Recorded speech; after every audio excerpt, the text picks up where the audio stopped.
I'm Non-Zero Sum James, your companion on this exploration of win-win games.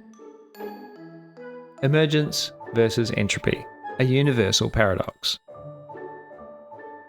Conway's Game of Life showed that complexity can emerge from simple rules. But this game takes place on a computer, in a world of discrete bits and bytes, not the messy universe in which we live. Well, our universe too contains a principle of emergence that we have to thank for our very existence. Though at first glance, this shouldn't be possible because of one universal law, entropy. The second law of thermodynamics, or the law of entropy, can be understood in its simplest formulation in a 1950s musical comedy duo. Heat won't pass from a cooler to a hotter, you can try it if you like, but you far better notter. Flanders and Swan. Originally conceived by physicist Ludwig Boltzmann, the second law holds that in an isolated system, entropy will increase until equilibrium is reached. This means that nothing can be created that doesn't entail equal or greater collateral destruction, often in the form of heat, energy with less capacity for work. This is consequently why perpetual motion machines are impossible. Heat is work and work is heat. Flanders and Swan. Entropy is everywhere. Examples abound. Pour milk into coffee and watch the black base swirl and combine with the milk to create an opaque, uniform brown, mirroring the equalization of the temperature. Shuffle a Rubik's Cube just a few times and see how disorder naturally arises. Or fart in an elevator and experience the inevitable shared torment as gas expands to fill a space. Schrödinger, in What is Life, defines life as that which frees itself from entropy. Living things successfully create discrete boundaries between bodies and the world, different organs, and even separate thoughts. Emergence is everywhere. Counterintuitively, we see the emergence of order all around us. Not only do we see animals grow, an emergent phenomenon of cells and DNA, but we see solar systems held in a delicate dance, gravitational bodies which sort atoms of different densities into strata. We see complex colonies emerge from the simple actions of individual ants.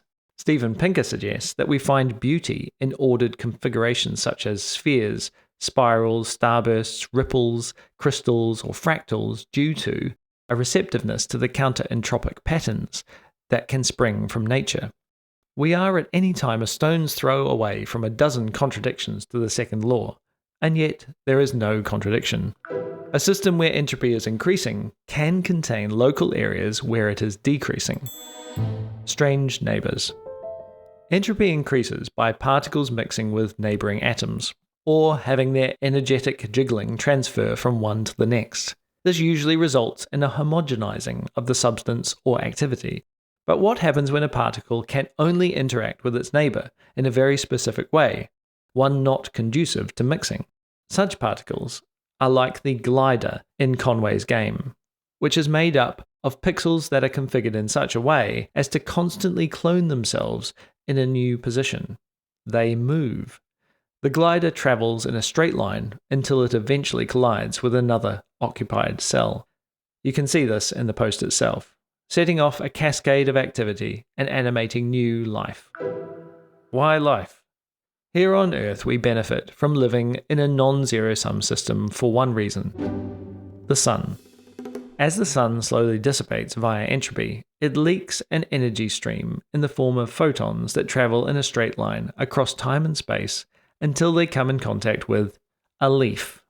Like Conway's glider, the photon's contact with the leaf sets off a cascade of activity. Photosynthesis creates oxygen, which fuels animals, which evolve prefrontal cortexes, which invent technology in an ever-evolving chain that ultimately derives its energy from 173,000 terawatts of sunlight pelting the Earth every second. Dissipative structures. The sun is what's called a dissipative structure, a sort of engine that accelerates the increase of entropy by releasing energy. So does the Earth just absorb and harness this energy? It turns out no. On balance, the Earth releases as much energy as it absorbs. This is because as Earth takes in energy from the sun, that energy combines with elements on Earth to create new substances and forces which are released from the Earth. mainly in the form of heat. Not only do plants do this when they perform photosynthesis, but humans do it when they burn fossil fuels or split highly ordered uranium atoms to produce nuclear power, or for that matter when we perform our own version of photosynthesis with solar panels. It turns out life, and humans in particular, are themselves dissipative structures. This is what I was talking about earlier when I said that we are already destroying the Earth. Because the process of energy formation is not 100% efficient, the energy released has less potential for work, further increasing entropy. So while life might sometimes find a way, it turns out entropy always finds a way. So, the sun, the earth, and everything in it is contributing to the overall increase in entropy. So we don't contradict the second law. Phew! But we are also contributing to the death of the universe, but only a little. So it's okay. The universe seems to allow for local decreases in entropy, as long as they serve to accelerate its ultimate goal of increased entropy. Like water spiraling down a plug hole, it's allowed to contradict gravity by moving sideways, rather than directly downward, because doing so enables the whole body of water to reach its gravitational destination. And it is gravity we'll proceed to in the next part, to show how emergence emerged.